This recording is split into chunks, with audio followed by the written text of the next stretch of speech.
आपण सगळ्यांना खरं तर ज्या उन्हाच्या तडाख्याचा फटका बसतोय, ज्यातून आपण सगळे जातोय त्याविषयीची बातमी आहे. खरं तर आपण मार्च महिना सुरू झालाय, पण मार्च महिना सुरू झाल्या झाल्या म्हणजे होळीनंतर खरं तर राज्यातलं आणि आपल्या अवतीभोवतीचं वातावरण बदलत असतं असं आपण कायम म्हणतो. पण होळीच्या आधीपासूनच खरं तर राज्यातला जो तापमानाचा पारा आहे तो काहीसा चढलेला आहे.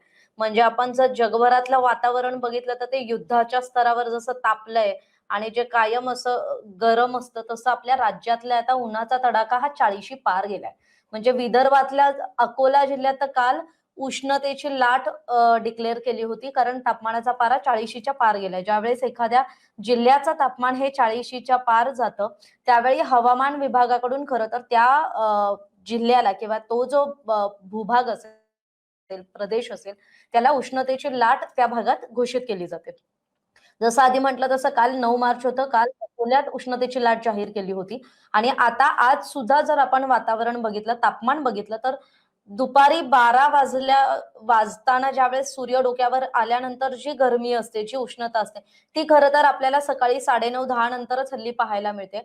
सूर्य इतका आग ओकतोय, की अंगावर अगदी काय म्हणतात ना, अंगाची लाही-लाही होते आणि मग आपल्याला जो काही तडाखा बसतोय उन्हाचा, त्यामुळे असं कायम हवामान विभागाकडून असं सांगितलं जातं, की ज्यावेळेस तुमचं काम आहे दुपारच्या वेळेस शक्यतो घराबाहेर पडू नका आणि घराबाहेर पडत असाल तर डोक्यावर टोपी किंवा काहीतरी राहू द्यात, की जेणेकरून थेट ऊन तुम्हाला लागणार नाही. कारण ऊन लागल्यानंतरही अनेकांना म्हणजे या वातावरण बदलाचा खूप मोठा परिणाम हा आपल्या आरोग्यावर सुद्धा होत असतो. आपण सुद्धा आपल्या आजूबाजूला बघत असू, की अनेक जण व्हायरल इन्फेक्शन होतंय. म्हणजे काय होतंय तर वातावरण बदलामुळे त्यांना सर्दी खोकल्यासारखे विकार होत आहेत आणि त्याला औषधोपचारच केले पाहिजेत असं नाहीये, पण हे वातावरण बदलामुळे होते. डॉक्टर असं आपल्याला सर्रास सांगताना दिसतात.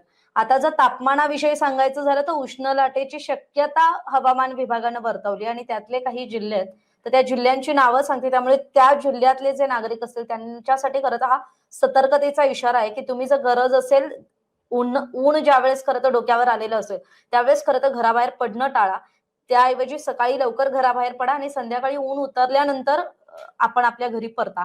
कोकणातल्या पालघर, ठाणे, मुंबई आणि रायगडमध्ये उष्ण लाटेची शक्यता वर्तवण्यात आली आहे. विदर्भातल्या अकोला, अमरावती आणि वर्ध्याचा पारा हा 40शी पार गेलाय. त्यामुळे तिथे सुद्धा उष्णतेच्या लाटेची शक्यता वर्तवली जाते.